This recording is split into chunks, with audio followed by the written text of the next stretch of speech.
She knocked on the gates of a vampire king's castle selling roses to help her sick mom, but when the iron doors opened and the poor girl stepped inside, she saw a portrait that made her heart stop. "Why is my mom's photo in your house?" she asked the immortal ruler in the black crown. What he said next didn't come at all, because his lips parted, then froze, as if the night itself had forgotten how to breathe. Hello, friends. Welcome to our story. Before we start, please like this video and subscribe. Also, tell us in the comments where you are watching from. We want to know. The moon hung low and silver above Unauthorized as Amara Wells walked slowly through streets the living avoided after dusk. She was only 6 years old, but she carried herself with the weight of someone far older. Her feet ached from hours of walking on frost-slick cobblestones, and her stomach had been empty since morning. She didn't complain. Every step she took was for her mother, Lillian, who lay sick at home in their cramped room, burning with fever and needing medicine they couldn't afford. Selling roses was all Amara could do. She went from house to house, knocking on wooden doors and iron gates, hoping someone would buy something. Most people turned her away. A few whispered prayers and hurried inside, afraid to be seen helping a child out so late. She didn't give up. Her mother had always told her to stay strong and never stop trying. Then she saw the biggest gate she'd ever seen. Behind it stood Valemont Castle, a towering fortress of stone and shadow with high-arched windows, gargoyle sentries, and walls clawed thick with ivy. She stood still, staring for a moment. The castle looked like something from a nightmare made beautiful, but there was something haunting about it, too. It was too quiet, too still, like a held breath waiting to be released. Amara took a deep breath and walked to the gate. She pressed the cold bell rune embedded in the stone. Seconds passed, and Amara thought maybe no one would answer. Then she heard a voice like winter itself, deep and ancient, crackling through the air. "Who comes to Valemont after dark?" Amara cleared her throat, trying to sound braver than she felt. Hello, sir. My name is Amara. I'm selling roses. They're night blooms, the kind that open under the moon. Would you like to buy some?" There was a long silence. Amara waited, her basket of thin-stemmed roses clutched in both hands. She was about to walk away when the voice spoke again, softer this time, almost curious. "How much?" Amara's face brightened with fragile hope. "3 roses for a silver coin, sir, or the whole basket for 5. They're very fresh, I promise." Another pause. Then the voice said, "Wait there." Amara waited by the gate, shifting the wicker basket from one frozen hand to the other. Her arms were tired and her throat was dry. She hadn't had water in hours. But if this man, if this king, bought her roses, she could buy her mother's medicine tonight. That thought kept her standing strong. After what felt like forever, she heard footsteps echoing across stone. The gate groaned loudly and slowly swung inward, iron teeth pulling apart like a mouth opening in the dark. A tall figure stood before her. He wore a black cloak edged in gold thread, a crown of iron thorns resting on hair the color of winter wheat. His skin was pale as candlelight, and his eyes burned like embers in a dying fire, red and ancient and unbearably sad. His face was sharp and handsome, but there was something in it that looked carved from sorrow. This was King Darius Valemont, though Amara didn't know his name yet. He looked down at the little girl in her faded red dress and worn shoes. For a moment, something strange flickered across his face. Surprise, perhaps, or recognition of something he couldn't name. "Come in," he said quietly, his voice gentler than she expected. Amara hesitated. Her mother had always warned her never to go into strangers' homes, especially not the homes of creatures from the old stories. But the man didn't look dangerous. He looked lonely, and very, very tired. "It's all right," Darius said, seeing the worry written across her small face. "I'll buy all your roses. You can stand right here by the entrance if you're frightened." "All of them?" Amara's eyes went wide with shock. She had 16 roses in her basket. That would be more than 5 silver coins. More money than she usually made in a whole week. "Yes, all of them." Darius reached into his cloak, but then he stopped and looked at her more carefully. His ember eyes softened. "When did you last eat, child?" Amara's stomach growled loudly, answering for her. She felt her cheeks burn hot with embarrassment and looked down at her worn shoes. Darius's stern expression cracked just slightly. "Come inside. Let me get you something warm to eat first. Then I'll pay you for the roses." Amara knew she shouldn't go in, but she was so hungry it hurt, and the king's voice, though strange and cold as stone, held no cruelty in it. She nodded slowly and followed him through the gate. The courtyard was even more haunting up close. Stone fountains stood silent and dry. Roses, night-blooming roses, grew in wild tangles along the walls, their petals black and crimson under the moonlight. A smooth stone path led to the castle's massive front doors. Everything looked frozen in time, like a place where seasons forgot to change. Darius opened the great doors and Amara stepped inside. She gasped out loud. The castle was enormous. The ceiling soared so high she had to tilt her head all the way back to see the chandeliers, crystal and iron, holding candles that burned with flames that never seemed to flicker. The floors were polished black marble, smooth as mirrors. Velvet tapestries hung from the walls, showing battles and moonlit forests and crowned figures long forgotten. Gold-framed paintings lined the corridors. Everything was beautiful and cold and perfect, but the castle felt empty. Not empty of things. There were more treasures here than Amara could count, but empty of life. There were no sounds of laughter, no voices, no warmth. Just silence so thick it pressed against her ears like water. "Wait here," Darius said, gesturing to a carved wooden chair near the entrance. "I'll bring you something to eat." Amara sat down very carefully, afraid she might dirty the chair with her threadbare dress. Her eyes moved around the great hall, taking in everything. This was what power looked like. This man, this king, had a castle, immortality, probably more wealth than he could ever spend. But why did he look so sad?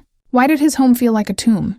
Then Amara saw it, on a stone pedestal near the grand staircase, lit by a circle of candelabras, hung a portrait in a massive gilded frame. The frame was ornate, carved with roses and crescent moons, and looked like it cost more than her entire neighborhood. But the painting inside was what made her heart stop. Amara stood up slowly and walked closer, her small feet silent on the marble. Her heart began to beat faster and faster, loud enough she thought the whole castle might hear it. The woman in the portrait looked younger and healthier than Amara remembered, dressed in a gown of midnight silk, embroidered with silver thread, her pale hair flowing like water over her shoulders. She wore a calm, gentle expression, her eyes gazing out as if looking toward some distant hope. But there was no mistaking that face. It was her mother. Amara reached out with one small hand, fingers trembling, and touched the edge of the golden frame. Her voice came out barely louder than a whisper, but in the silence of that vast hall, it carried like a bell. "That's my mom." The tray in Darius's hands trembled, just barely, just enough that the crystal glass of water caught the candlelight and fractured it into a dozen shaking stars. He stood frozen at the corridor's edge, watching the small girl in the faded red dress reach toward a portrait he'd spent centuries trying to forget. "That's my mom," 3 words, spoken in a child's voice, clear and certain as a bell at dawn. 3 words that shattered 200 years of silence. Darius crossed the hall in 3 long strides, moving with the unnatural speed of his kind, and set the tray down on the pedestal with a sharp clack that made Amara jump. She spun to face him, her hand still raised toward the painting, her eyes wide but unafraid. "Her name," Darius said, his voice tight and controlled, each word measured like a confession pulled from stone, "was Lillian." "Is," Amara corrected him, small chin lifting. "Her name is Lillian. She's not dead. She's sick, but she's alive. She's my mama." The candles in the chandeliers above flickered as if struck by a wind that didn't exist. Darius stared at the child, at her pale hair, the exact shade of wheat under moonlight, at the shape of her eyes, wide and storm-colored, at the stubborn set of her jaw. Features he knew, features he'd loved. "Come with me," he said quietly. "We need to talk." Darius led Amara through a maze of corridors to a smaller chamber, a gallery lined with shelves of ancient books and walls hung with fading tapestries. A fireplace burned low in the corner, its warmth a rare concession in a castle built for creatures who didn't feel the cold. He gestured to a cushioned chair near the fire and placed the tray of food, bread, cheese, dried fruit, the glass of water, on a small table beside it. Amara climbed into the chair, her feet dangling above the floor. She picked up the bread and bit into it like someone who'd forgotten what it felt like to be full. Darius watched her eat with an expression caught somewhere between anguish and wonder. "Your mother," he said carefully, sitting across from her in a high-backed chair that looked more like a throne. "Tell me about her." Amara chewed and swallowed, then spoke between bites. "She's kind. She makes medicines from plants, herbs and flowers and roots. People come to our room sometimes, when they're sick and can't afford the doctors. She helps them for free, even though we don't have much." She paused, her small face growing sad. "But now she's the one who's sick. She has a fever that won't break. She doesn't remember things from before I was born. She says her memories only go back 6 years. Darius's hands tightened on the arms of his chair, fingers pressing into the carved wood hard enough to leave marks. 6 years. he repeated, his voice hollow. She has nightmares sometimes, Amara continued, not noticing the way the king's face had gone even paler. She wakes up crying, holding this old locket. It has a moon carved on it. She doesn't know where it came from. Darius closed his eyes. When he opened them again, they burned with something that looked almost like pain. I gave her that locket, he said quietly. The night I asked her to stay with me forever. Amara stopped chewing. She set down the bread and looked at him with those two knowing eyes. You knew my mama? I loved her, Darius said, and the admission seemed to cost him something vital. He stood and walked to the window, hands clasped behind his back in a posture of rigid control, the bearing of a king who'd learned long ago to bury his heart beneath etiquette and ice. His black cloak, edged in gold thread, swept the floor behind him like folded wings. I met Lillian in the Shadowmere forest, he continued, his voice distant now, like he was recounting someone else's story. She was gathering moonbloom herbs by starlight, flowers that only open in darkness, flowers that have certain properties. I thought she was a dream at first. No mortal ventured that deep into the woods, not with the wolves and worse things that hunted there. What happened? Amara whispered. I saved her from a pack of dire wolves. She thanked me by laughing, and telling me I looked too grim for someone who'd just done a good deed. A ghost of a smile touched his lips, there and went like smoke. We met in secret after that, every new moon, in a clearing where the night blooms grew wild. She taught me the names of flowers. I taught her that monsters could be gentle if given a reason. He turned to face Amara, his ember eyes fierce and aching. I commissioned that portrait the night I planned to ask her to stay, to choose this life, to choose me, despite everything I was. The painter worked through the night, and when dawn came, his voice cracked. She was gone. No message. No goodbye. Just gone. She didn't leave you, Amara said with a child's blunt certainty. My mama wouldn't do that. She doesn't even remember you. But I can tell. She wouldn't just leave someone she loved. I searched for her, Darius said. For years, decades. But the trail went cold. My advisors, the Vampire Council, told me to let her go. Said she'd betrayed me. That mortals always fear us in the end. His jaw tightened. Elder Marcellus, the head of the council, was particularly insistent. He said loving a human made me weak. Unfit to rule. That's stupid, Amara said fiercely. Loving someone doesn't make you weak. Darius looked at her, truly looked at her, and something in his ancient heart cracked open. No, he agreed softly. It doesn't. He knelt beside her chair, bringing himself to her eye level despite every court protocol that said a king should never kneel. Amara, he said, his voice urgent now. If your mother is alive, if she truly doesn't remember, something happened to her. Something was done to her. The council. A sharp crack split the air. Both of them turned toward the window.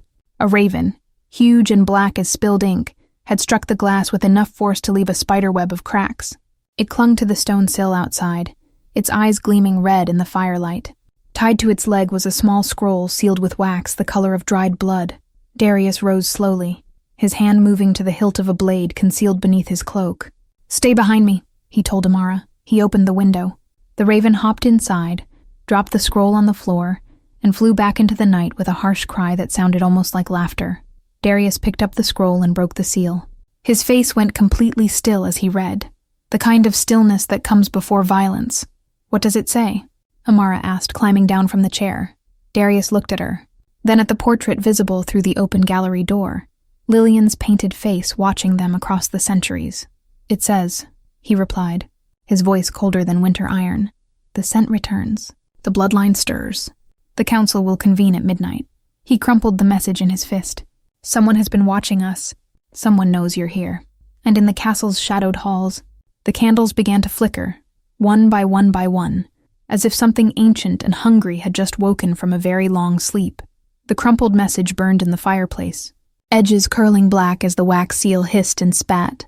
Darius stood before the flames, his silhouette sharp as a blade against the light, while Amara watched from the doorway with her small hands twisted in her dress. They know you're here, Darius said, not turning around. The council. They always know. Are you going to send me away?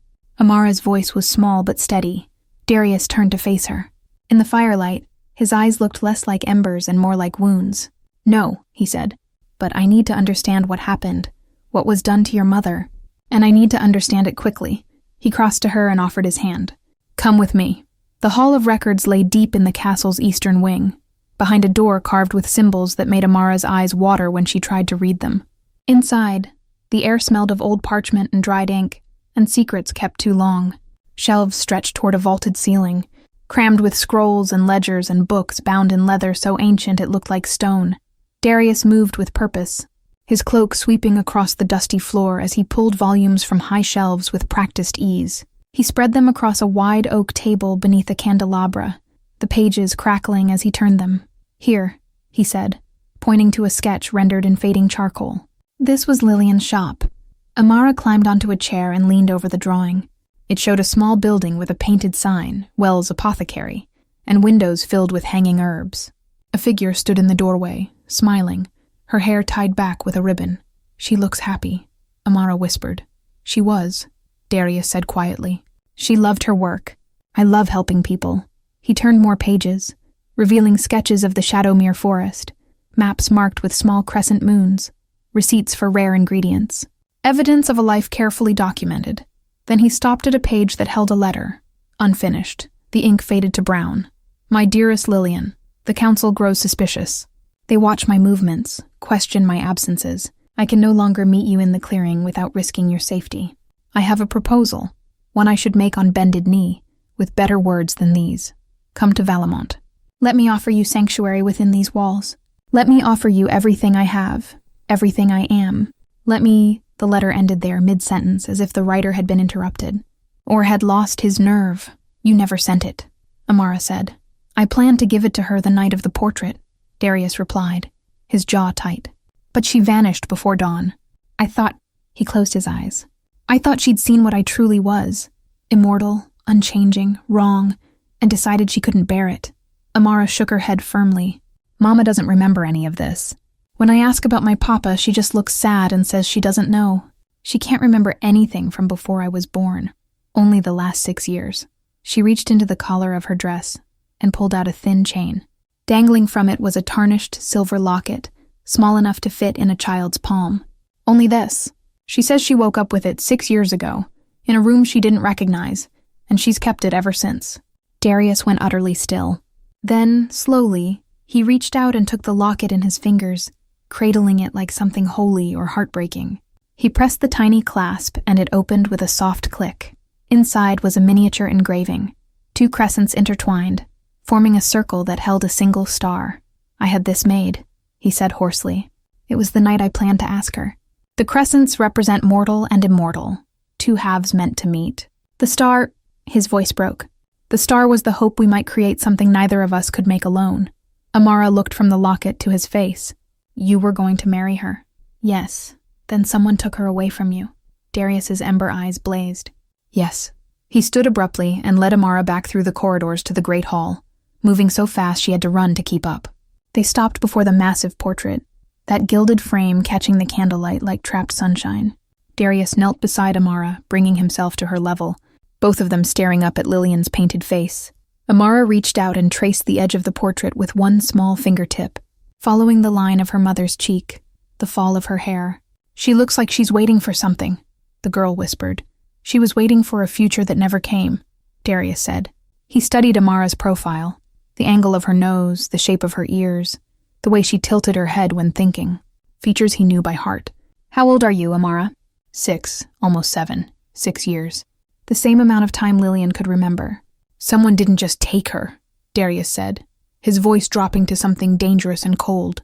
"Someone broke her, stripped her memories, left her with nothing but—" He stopped, a terrible realization dawning across his face.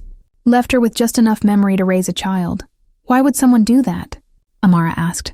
Before Darius could answer, hurried footsteps echoed through the hall. A thin man in a dark servant's livery appeared, his face ashen and sheen with sweat. He bowed so low his forehead nearly touched his knees. "Forgive the intrusion." "Your Majesty, but—" "Speak, Renz," Darius commanded. Rising to his full height, the steward, Renz, glanced at Amara, then back to the king, his hands shaking. "The council has sent word. They demand an audience at midnight. Elder Marcellus himself is coming." "Let him come," Darius said coldly. "My lord, there's more." Renz's voice dropped to barely a whisper, thick with fear or guilt or both. "When the child arrived, I saw her face beside the portrait. I knew. I've known for years. Darius moved so fast Amara didn't see it. One moment standing beside her, the next gripping Renz by the collar and lifting him off the ground. Know what? That Lillian Wells didn't flee, Renz choked out. That she was taken. Elder Marcellus, he gave the order himself. He said she had to be removed, hidden away, because she carried something dangerous. He called it— The steward's eyes slid to Amara, wide with terror. He called it a child of twilight, a child the prophecies warned against.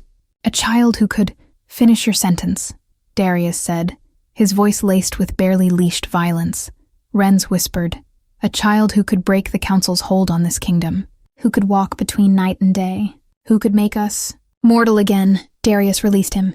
Renz crumpled to the floor, gasping. The king turned to Amara, his face carved from ice and fury, and in his eyes was the terrible understanding of a truth too long buried. They didn't just take your mother, he said. They've been hunting you, since before you were even born. Renz fled the hall the moment Darius released him, his footsteps echoing like a frightened heartbeat against stone. Amara stood very still beside the portrait, her small hand clutching the locket at her throat. Am I in danger? She asked quietly. Darius knelt before her, meeting her eyes, storm gray and unflinching despite the fear he could smell rising from her skin. Yes, he said, because she deserved honesty, even when it tasted like ash. But I won't let them take you. I failed your mother once. I won't fail you. He stood and offered his hand. There's something I need to show you, something that will explain why they're afraid of you. The Royal Library was a cathedral of knowledge, its ceiling lost in shadow, its walls lined with books bound in leather, iron, and things that might once have been skin. Darius led Amara to the far end, where the oldest volumes rested on pedestals behind glass that hummed with protective enchantments. He unlocked one case with a key that hung on a chain around his neck and withdrew a book so ancient its cover was cracked like dried earth. The title was embossed in silver that had tarnished to black, Codex Nox, the Book of Knight's Laws. This contains the oldest prophecies, Darius said, setting it on a reading table carved from a single piece of obsidian. Laws written before the first Vampire Council, before kingdoms, before we forgot what we were running from. He turned pages carefully, each one crackling like a whispered secret, until he found what he sought. The text was written in an old tongue, but beneath it someone had added a translation in crimson ink. Amara climbed onto the chair beside him and read aloud, her voice halting over the difficult words. When mortal sun and deathless moon join as one, a child shall be born of twilight's vein, blood that walks between night and day, neither wholly alive nor forever dead. This bridge-born shall bear 3 marks, the touch that wakes what sleeps, the flesh that withstands what burns, and the voice that commands what was commanded. In their rising, the covenant of fear shall break, and the lords of night shall face a choice, yield the throne or face the dawn. Darius's finger traced the words as she read them, his expression carved from granite and grief. The council has feared this prophecy for centuries, he said. A child who could end their power, our power. A ruler who could unite mortals and immortals under one crown. He looked at Amara, a bridgeborn. But that's just a story, Amara whispered, though her voice wavered. Is it? Darius gestured to the candelabra beside them, its flames burning bright and hot. Touch the candle. Amara hesitated, then slowly reached out. Her small fingers passed through the flame, and she didn't flinch. The fire bent around her hand like water, warm but not burning. Vampires can't bear flame without pain, Darius said quietly. Yet you feel nothing. He drew a silver letter opener from his desk and placed it in her palm. She held it without trembling, without the sickness that silver brought to creatures of night. And the 3rd mark, Darius continued, standing and walking to a withered plant in a clay pot, a night bloom that hadn't opened in years. Touch it. Amara set down the opener and reached toward the plant. The moment her fingertips brushed the dry stem, something shifted. The stem straightened. Color flooded back into gray leaves, and slowly, impossibly, a bud formed at its tip and unfurled into a deep crimson flower. Amara gasped and pulled her hand back. But the bloom remained, alive and breathing in a room where nothing should grow. The touch that wakes what sleeps, Darius said, his voice thick with wonder and dread. You're not just Lillian's daughter, Amara. He turned to face her, and in his ancient eyes she saw the truth before he spoke it. You're mine as well. You're the child we would have made, the child the council tried to prevent. Amara stared at him, this pale king with his iron crown and ember eyes, and felt the world tilt beneath her feet. You're my father? I believe so, Darius said softly. The timing fits. 6 years ago, Lillian disappeared. 6 years ago, you were born. They didn't kill her because they needed her alive. To carry you. To raise you. To keep you hidden until they could find you both, and... He stopped, his jaw tightening, until they could eliminate the threat. Amara's eyes filled with tears, not from fear, but from the sudden weight of understanding. Mama doesn't remember because they made her forget. They took her memories so she couldn't find you, so she couldn't tell you about me. Yes. A long silence stretched between them, filled only by the soft crackle of candles and the whisper of old pages settling. Can monsters be fathers? Amara finally asked, her voice very small. Darius knelt again, bringing himself to her level, and for the first time in 2 centuries, his carefully controlled expression cracked open into something raw and human. Monsters, he said, are what our choices make us, not what our teeth do. I have done monstrous things to keep this kingdom standing, but if you're truly mine, his voice broke, then I choose to be whatever you need me to be, even if it means learning how to be something other than a monster. Amara reached out and touched his face, this cold, immortal thing, and found tears on his cheeks that glimmered like silver. A shout erupted from the corridor outside. The library doors burst open and 2 of Darius's guards dragged in a struggling figure dressed in servant's gray, a young man with wild eyes and ink-stained fingers. We caught him in the rookery. Your Majesty, one guard said, shoving the prisoner to his knees. Sending messages. The other guard held up a bundle of parchment, each sealed with red wax. He broke one open and read aloud. The girl stands before the portrait. She bears the marks. Prepare the taking. Dawn of the 7th day. Darius rose slowly, fury radiating from him like winter cold. How many did you send? The spy said nothing, just smiled. A terrible, zealot smile. Darius's hand moved to the sword at his hip. How many? Enough, the spy whispered. Elder Marcellus knows. The council knows. And they're already coming for her. The spy was dragged away to the dungeons, still smiling that terrible, knowing smile. Darius stood in the library's center, surrounded by ancient prophecies and flickering candles, his hand white-knuckled on his sword hilt. How long? He asked the guards who remained. How long until the council arrives? Marcellus's last raven was sent at dusk, my lord. One answered. If he rides with his full retinue, they'll reach the gates by midnight tomorrow. Less than a day. Less than a day to prepare for war with his own council. Darius looked at Amara, who stood very still beside the obsidian table, her small face pale but resolute. We need to move the portrait, he said abruptly. If they come for you, they'll destroy anything connected to your mother, any proof that you exist, that this bond exists.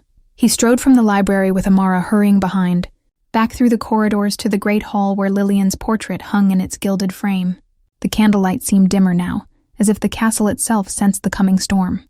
Help me, Darius said, reaching up to lift the massive frame from its hooks. But the portrait had hung there for decades, and the frame had settled into the stone. As Darius pulled, one corner caught on a metal bracket. The gilded edge sliced across his palm, deep enough that blood welled up immediately. Dark and gleaming, the color of garnets in shadow. A single drop fell, spinning through the air like a tiny crimson star. Amara, standing directly below, instinctively reached out and caught it in her cupped palm. Darius froze, horror flooding his face. No, don't, but it was too late. Vampire blood burned mortal flesh like acid. It was a law as old as their kind, a barrier that kept the 2 worlds separate. Darius had seen humans scarred by mere drops, had watched brave warriors scream from accidental contact.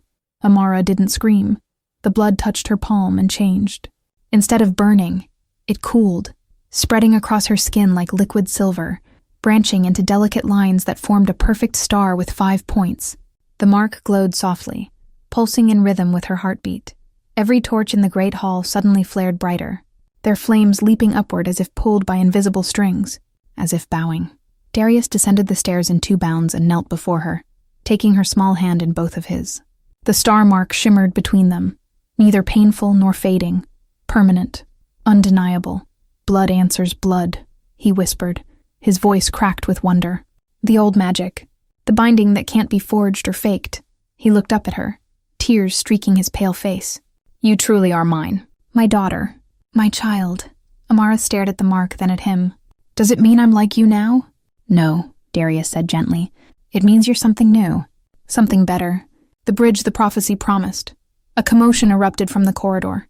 Running feet, urgent voices. Renz appeared in the doorway, breathing hard, his thin face stricken. "Your Majesty, forgive me, but you must know—" He swallowed hard.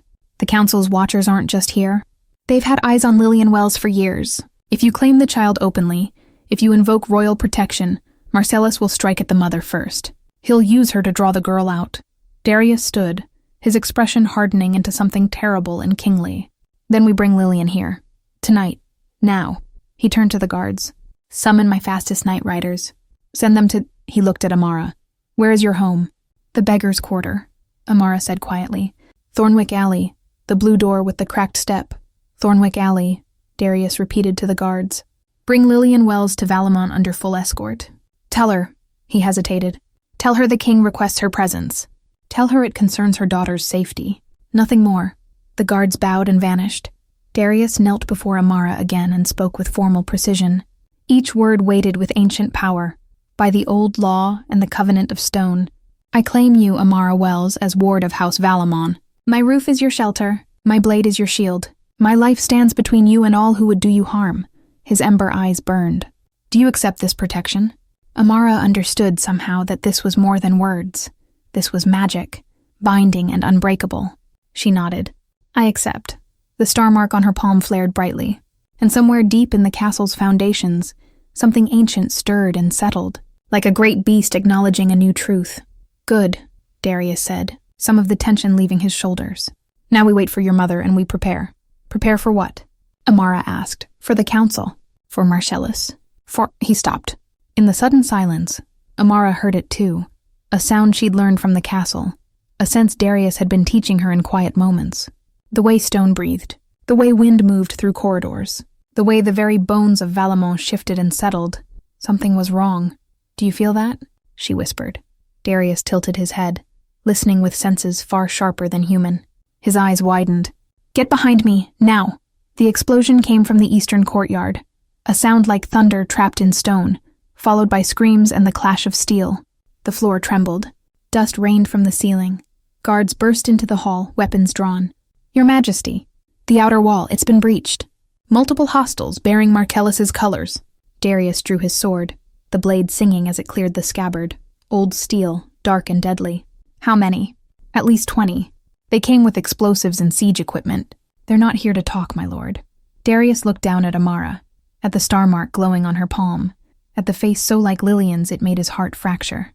"They're not waiting until midnight," he said quietly. "They're taking you now." Another explosion shook the castle. "Closer this time. Stay with me," Darius commanded, pulling Amara behind him as he strode toward the sound of battle.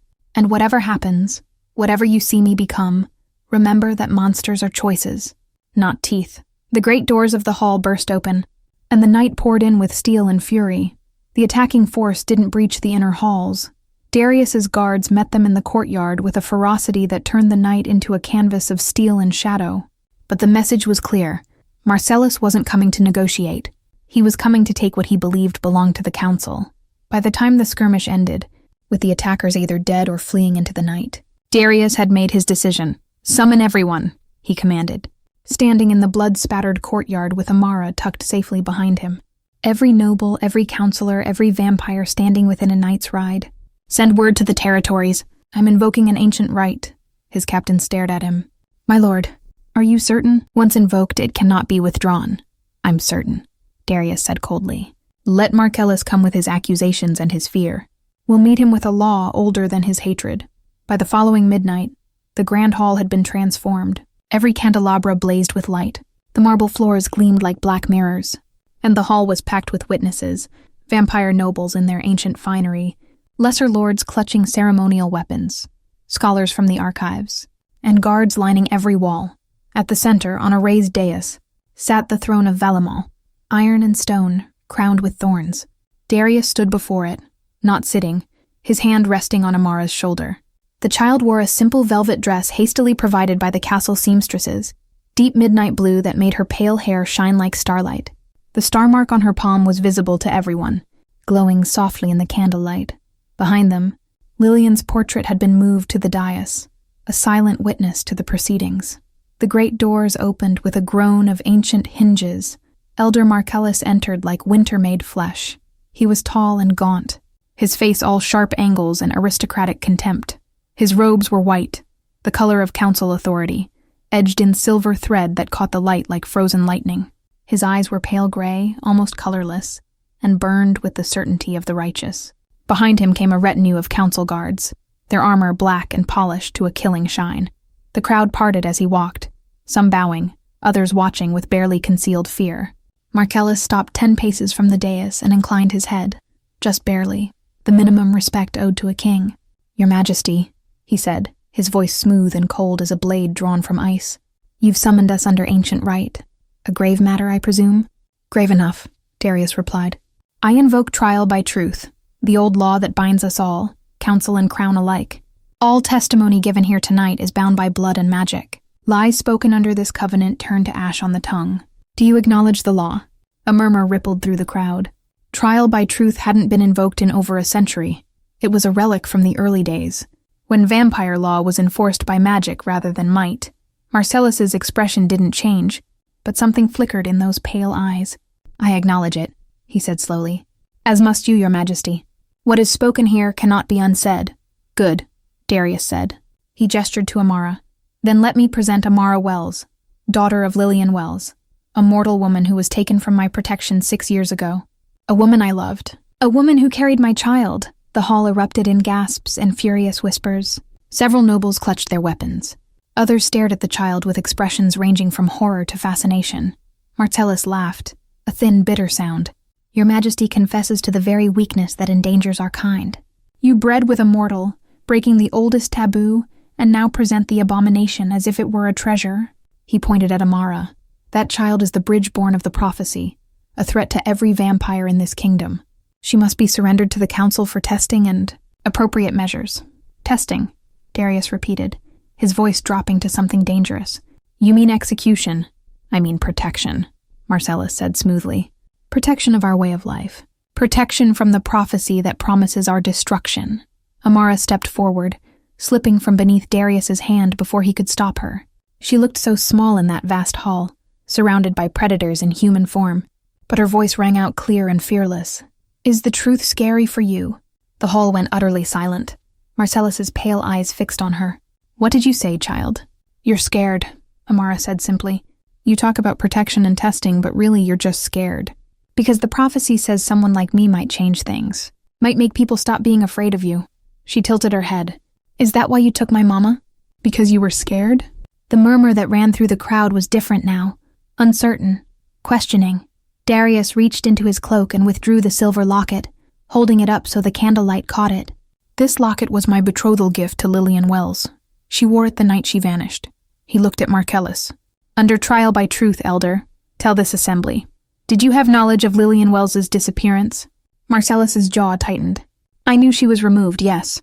For the good of—" "Did you order it?" A pause. Marcellus's hands clenched at his sides. "The decision was made by the council collectively." "Liar!" Renz's voice rang out. The steward stepped forward from where he'd been standing near the wall, his face pale but determined. "Under trial by truth, I testify, Elder Marcellus came to me 6 years ago. He ordered me to arrange Lillian Wells's capture. He said she carried a child of twilight, a bridge-born, and that both mother and child needed to be hidden where the king could never find them. He said it was necessary to protect the council's power." Marcellus turned on Renz with fury blazing in his colorless eyes. "You betray your oath." "My oath is to the truth," Renz said, voice shaking but holding firm. "Not to you." Marcellus raised his hand, and power rippled through the hall. Subtle, insidious, the kind of compulsion that worked on minds like fingers on puppet strings. Several nobles swayed, their eyes glazing over. Whispers of agreement began to spread. The council must be obeyed. The child is dangerous. Surrender her. Amara felt it too, a cold pressure against her thoughts, trying to make her doubt, to make her afraid. She looked down at the star mark on her palm. It pulsed once, bright and hot, and the compulsion shattered like ice struck by summer sun. The nobles blinked, shaking their heads as if waking from dreams. Marcellus staggered back a step, shock cracking through his composed expression. "Blood answers blood," Darius said quietly, looking at Marcellus with something like pity. "You can't compel her. You can't control her. She's everything the prophecy promised, and she's mine to protect." Marcellus opened his mouth to respond, his face twisted with rage and desperation. The great doors swung open. Every head turned. A woman stood in the entrance, flanked by Darius's night riders, her dress simple and worn, her pale hair unbound and flowing over her shoulders. She was thin, trembling slightly, her face marked by illness and hardship, but her eyes, storm gray and blazing, were fixed on the portrait behind the throne. Lillian Wells had come home. Lillian took 3 steps into the grand hall and stopped, her gaze locked on the portrait as if nothing else existed. Her lips moved soundlessly, forming words that wouldn't come. One hand rose to her throat, fingers searching for something that wasn't there, then finding the locket's chain beneath her worn collar. "Mama!" Amara broke from Darius's side and ran across the marble floor, her small feet echoing in the frozen silence. Lillian dropped to her knees and caught her daughter, clutching her so tightly Amara gasped. "Are you hurt? Did they hurt you?" Her voice cracked with fear and exhaustion. "The riders said you were in danger, that I had to come." "I'm okay," Amara whispered. "Mama, I'm okay. But you need to see." Marcellus moved with predatory speed, crossing the hall in a blur of white robes. "Lillian Wells," he said, his voice dripping with false kindness as he extended his hand toward her. "How good of you to join us. Come, let me help you understand." Power radiated from his outstretched fingers, compulsion thick as fog, reaching for Lillian's mind like claws draped in silk. Amara felt it, felt the cold magic trying to wrap around her mother's thoughts, trying to bury truth under layers of manufactured calm and manufactured forgetting. "No," she said, stepping between them. The star mark on her palm blazed like a newborn sun. The compulsion struck the light and shattered, fragmenting into 1,000 glittering pieces that dissolved like snow touched by flame.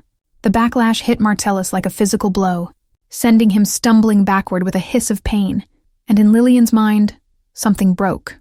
Or rather, something that had been broken for 6 years suddenly healed. She gasped, hands flying to her temples as memories flooded back. Not gently, not slowly, but all at once like a dam bursting, moonlight filtering through ancient trees.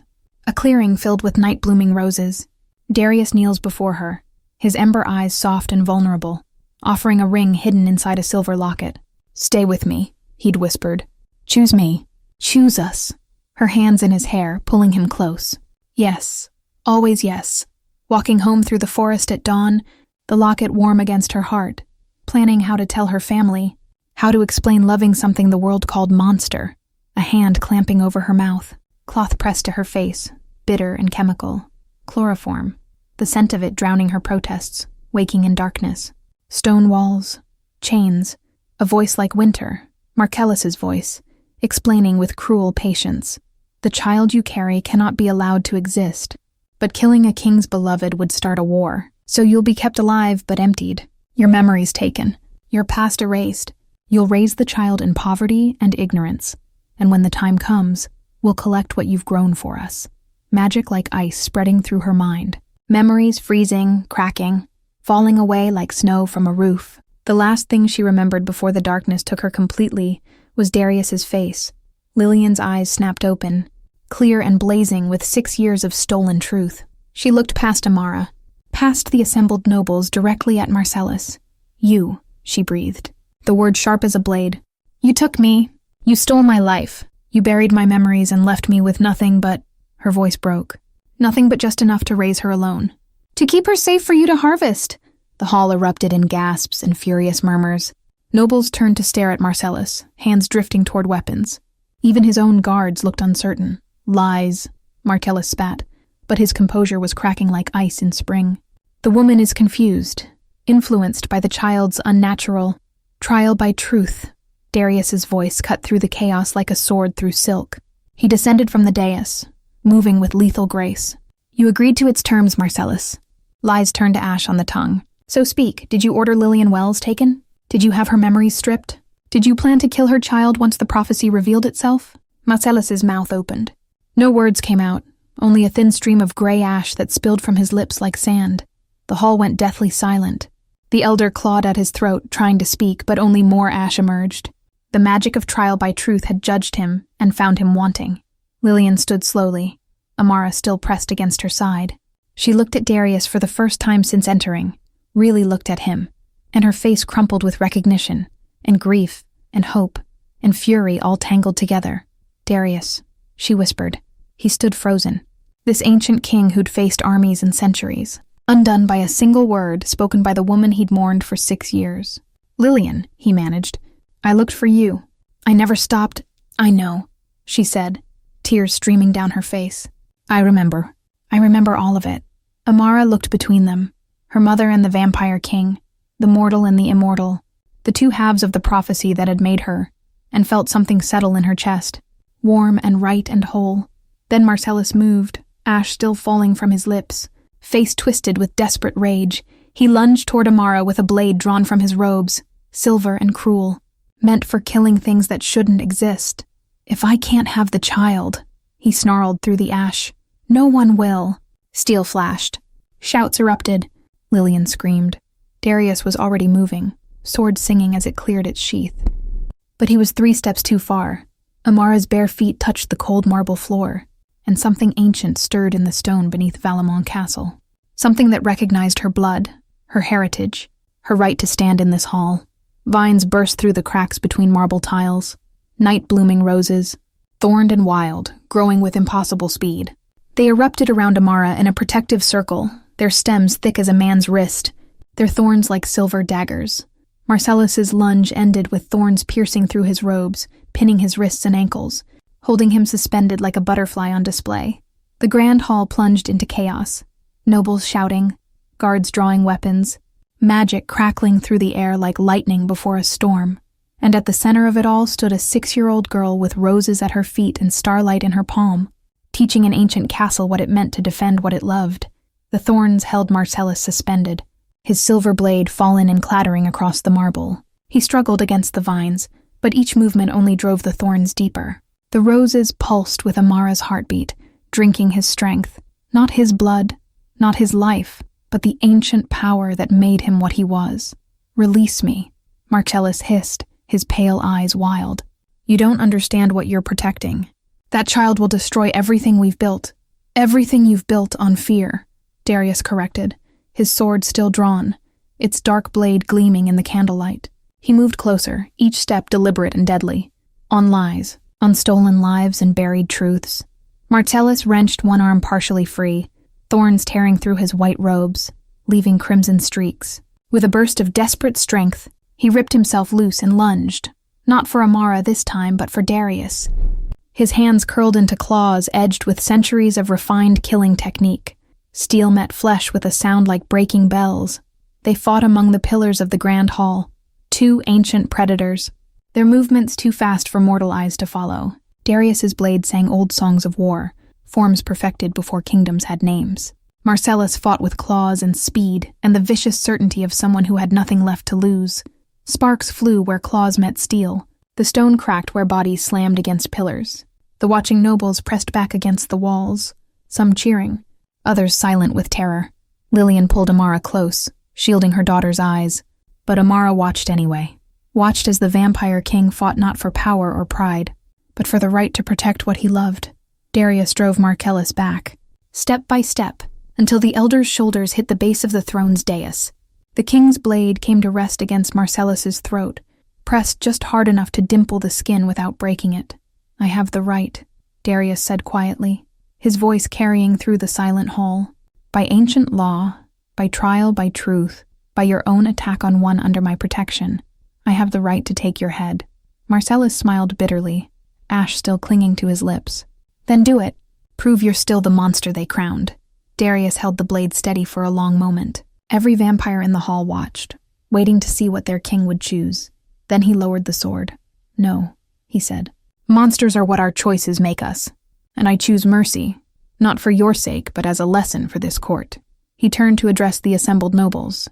Elder Marcellus is hereby stripped of rank and title. He will be exiled to the bone mines of the northern wastes, where he will serve out his immortality in darkness and solitude.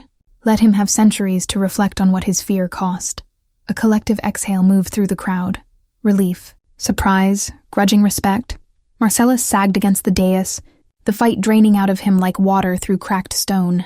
Guards moved forward to take him, and he went without resistance, his white robes now stained with blood and torn by thorns. As they led him toward the doors, he looked back once at Amara. The prophecy, he whispered. It cannot be stopped. She will break everything. Good, Lillian said fiercely, her arm tight around her daughter. Your everything deserves to be broken. The doors closed behind Marcellus with a final, echoing boom. Darius stood alone on the dais, his sword still in hand, his iron crown slightly askew. He looked at Amara, this small child who'd brought roses to his gate and torn his carefully ordered world apart, and slowly, deliberately, he knelt.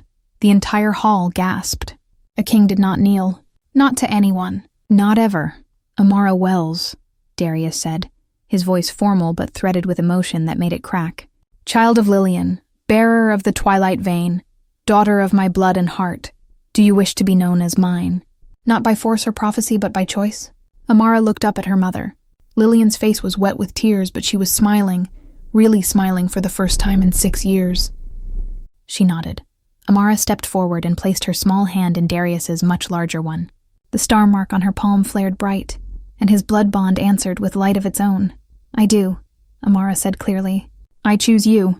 I choose us. The moment her words filled the hall, something shifted in the very bones of Valemont Castle, high above, in the vaulted ceiling. A seam of stained glass that had been sealed since the castle's founding began to glow. Ancient hinges that hadn't moved in centuries groaned and shifted. The window cracked open, just slightly, just enough. A ribbon of dawn light slanted through the opening, soft and golden and impossibly gentle.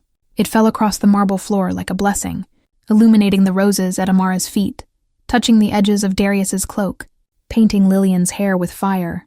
The vampires in the hall flinched, raising hands to shade their eyes from light they'd been taught to fear. But no one burned. No one turned to ash. The dawn that touched them was warm, but not cruel, more like moonlight's sister than an executioner's flame. The prophecy, someone whispered. The Bridgeborn brings the gentle dawn. Darius rose, still holding Amara's hand, and turned to face his court. When he spoke, his voice rang with the authority of a king who'd just chosen hope over fear. Hear me, vassals of Valemont. I hereby grant Lillian Wells full sanctuary within these walls and restore to her all that was stolen. I claim Amara Wells as ward and heir under the old law, not as property, but as a family chosen freely. He paused, letting that sink in. And I decree that henceforth, this kingdom will be ruled not by fear, but by covenant. Not by compulsion, but by consent. He looked up at the ribbon of dawn still streaming through the window. At sunrise we will open the eastern gates. Any who wish to witness a new age, mortal or immortal, subject or stranger, may come. We will show this realm that night and day can share the same sky. The hall erupted in voices, some cheering, some uncertain, some afraid. But beneath it all was something new, something that hadn't existed in Valemont for centuries. Hope. The eastern parapet had never known sunrise. For 200 years, its tall windows had been sealed with iron shutters and ancient magic, protecting the castle's inhabitants from the one thing that could unmake them. But as the first pale hint of dawn touched the horizon, those shutters groaned open, commanded by a king's decree and a child's gentle power. The parapet is filled with witnesses. Nobles in their finery stood shoulder to shoulder with castle servants. Mortal guests from the city clutched the hands of vampire courtiers. Scholars from the archives pressed forward, wanting to record this moment in their endless chronicles. And at the center of it all, silhouetted against the lightning sky, stood Darius, Lillian, and Amara. The sun rose slowly, painting the clouds gold and rose and amber. Its light crept across the courtyard, climbed the castle walls, and finally, impossibly, spilled through the open windows onto the parapet's stone floor. The vampires tensed, centuries of instinct screaming at them to flee. But the light that touched them was soft as candlelight, warm but not burning. It was illuminated rather than destroyed. Several nobles gasped. One elderly vampire, who'd lived through 3 dynasties, sank to his knees and wept. The gentle dawn, someone whispered. The prophecy was true. Darius stepped into the light fully, letting it wash over his pale skin. He did not burn, did not smoke. He simply stood there, iron crown catching the sun's rays, and raised Amara's hand in his. Behold, he called out, his voice carrying across the assembled crowd and beyond, to the city that spread below Valemont's walls. Amara Wells, bridge-born of prophecy, daughter of mortal and immortal, ward of House Valemont, and heir to all I hold. He looked down at her, and for the first time in 2 centuries, his smile was not weighted by sorrow. Let it be known throughout the realm. This kingdom is no longer ruled by fear or compulsion, but by covenant and consent. We do not command our subjects. We serve them. The crowd erupted, some cheering, some murmuring in disbelief, but all transfixed by the sight of a vampire king standing in dawn's light, with a human child at his side. Lillian stood slightly apart, her hand pressed to her mouth, tears streaming freely down her face. Darius caught her eye and extended his other hand. She took it without hesitation, and the three of them stood together as the sun climbed higher, a family forged not by tradition or law, but by choice. Later, when the crowds had dispersed and the castle had settled into a strange new peace, the three of them returned to the great hall. The portrait of Lillian still hung in its gilded frame, illuminated now not just by candles but by morning light streaming through high windows. Amara stood before it, studying her mother's painted face. "Are you going to take it down?" she asked. Darius and Lillian exchanged glances. "Do you want us to?" Lillian asked gently. Amara shook her head. "It's sad, but it's also beautiful. It's proof that even when bad things happen, love doesn't disappear. It just waits. Then we'll leave it," Darius said, his voice rough with emotion. Not as a monument to sorrow, but as a promise that truth, no matter how long buried, will find its way back to light. Lillian knelt beside Amara, brushing a strand of pale hair from her daughter's face. "Do you know why I named you Amara?" The girl shook her head. "It means eternal in an old tongue," Lillian said softly. "I didn't remember why I chose it. I couldn't remember anything, but something in me knew that you were meant to last, that you would be stronger than time, stronger than forgetting." She smiled through fresh tears. "I named you for forever, even when I couldn't remember what forever looked like." Darius knelt on Amara's other side, completing the circle. "And the roses," he said. "The night-blooming roses you brought to my gate. Do you know their story?" Amara shook her head again, eyes wide with curiosity. "They were created by an ancient gardener who wanted to prove that beauty could exist in darkness," Darius explained. "That creatures of night deserved something lovely to call their own. Your mother cultivated them in the forest, in the clearing where we met. She believed that anything that could bloom in shadow could bloom anywhere, that darkness and light weren't enemies, just different kinds of home." He reached out and touched one of the painted roses in the portrait's frame. "You brought those roses back to me, Amara, and with them, you brought everything I'd lost." Amara looked from her mother to Darius. These two people who'd loved each other across impossible distances, who'd been torn apart by fear, and found each other through her courage. "Are we going to be okay?" she asked quietly. "The council, the people who are afraid, some will never accept this," Darius said honestly. "Some will fight against change because change is terrifying, even when it's necessary." He took her small hand in his. "But you've already proven that bridges can be built, that fear can be broken, that a child with nothing but questions and roses can reshape a kingdom." Lillian wrapped her arms around both of them, and for a moment they simply existed together. No crowns, no prophecies, no centuries of division. Just a family, impossible and perfect, held together by choice. Amara pulled away slightly and turned to face the portrait again. Then, with the instinct of someone who understood symbolism better than any scholar, she pointed first at her mother's painted face, then at the window where dawnlight still poured through. "Before, you only had the picture," she said to Darius. "Now you have the morning too." Darius knelt beside her one final time, his hand finding hers, the star mark on her palm glowing softly in the gentle light. Behind them, the candles guttered in a friendly breeze that smelled of roses and possibility. "Yes," he agreed, his voice barely above a whisper. "Now we have the morning. In a house built for shadows, a child had asked the right question. She'd come to sell roses to a monster and ended up teaching him how to be a father. She'd pointed at a portrait and unraveled centuries of lies. She'd stood before a council of ancient predators and asked if they were simply afraid, and in asking, in refusing to accept that night and day must be enemies. Amara Wells had done what the prophecy promised. She'd become the bridge, not through conquest or force, but through the simple, revolutionary act of choosing love over fear. The night had learned how to make room for morning, and in Valamont Castle, where nothing grew and nothing changed, roses began to bloom in corners that had known only darkness, each petal unfurling like a whispered promise that impossible things, when tended with care, could become as natural as breathing.